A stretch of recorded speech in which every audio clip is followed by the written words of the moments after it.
2022 legislative session has now concluded, and lawmakers have now gone back to their districts and embedded themselves back in their communities.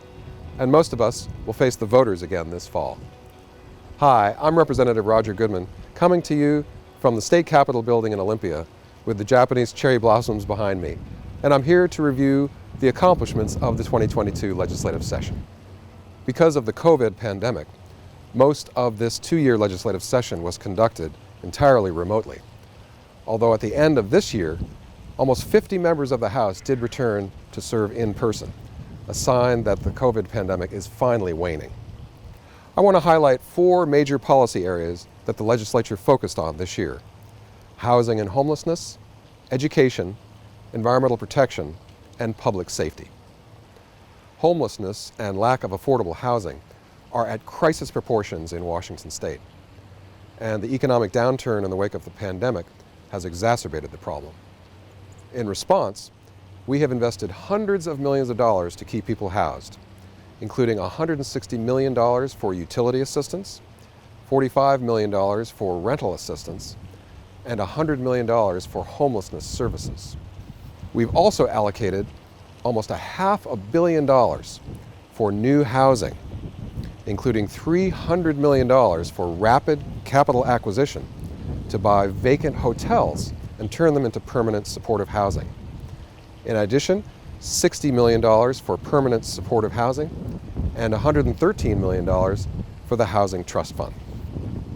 Homelessness and affordable housing are still vexing challenges in our state, and we still have a long way to go to provide the needed assistance for housing security, especially including dealing with the medical and mental health needs that underlie so much of the homelessness problem.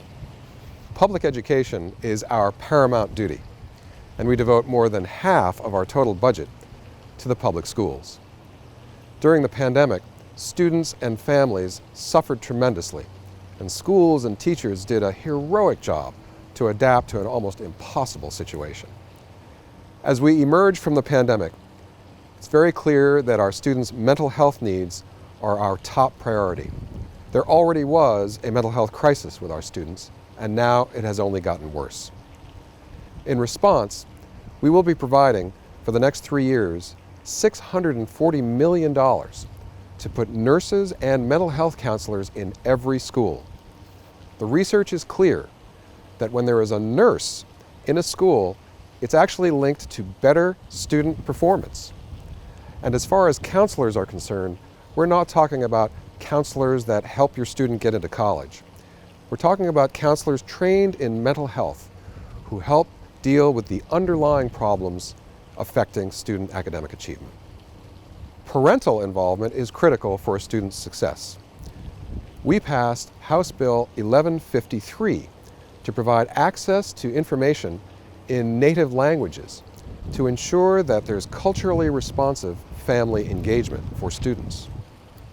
Students and families needing language interpretation deserve the same opportunities as their peers in a language that they can understand better. Hungry kids struggle to learn, and every student should have the fuel they need to succeed in school. We passed House Bill 1878, along with a combination of state and federal money, to dramatically expand access to the free and reduced price lunch program. During the pandemic, we've seen a significant decline in school enrollment, and schools have lost a lot of funding because they are paid per student. In response, we have provided more than $350 million to stabilize school funding with large enrollment declines due to the COVID pandemic. Finally, to compensate teachers who selflessly sacrificed during the challenges of the pandemic, we have raised teacher salaries, devoting $860 million to help keep up with inflation and the cost of living.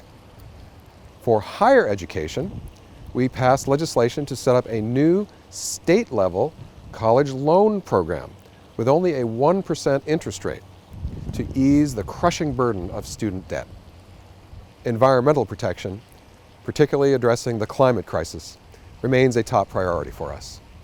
In 2021, we passed landmark legislation capping carbon emissions statewide and mandating the production of low-carbon transportation fuels.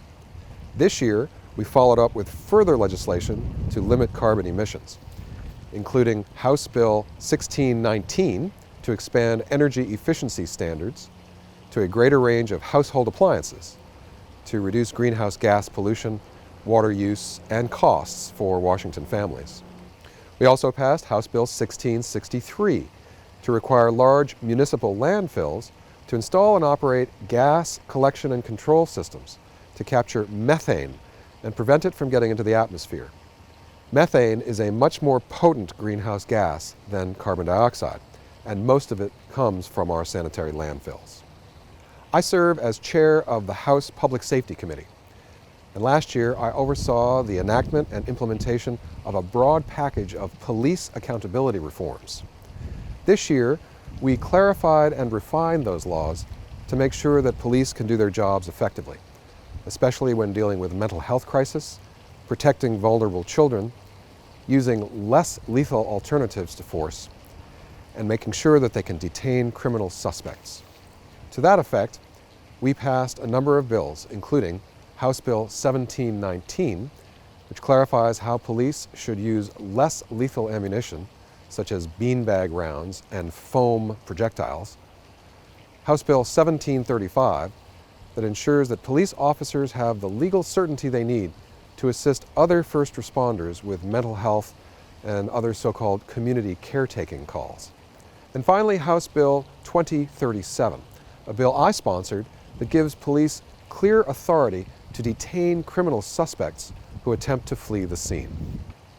Finally, we tackled the growing problem of catalytic converter theft and passed House Bill 1815, which regulates the purchase and sale of detached catalytic converters, sets up law enforcement with resources to focus on metal theft, and creates new violations for selling stolen catalytic converters.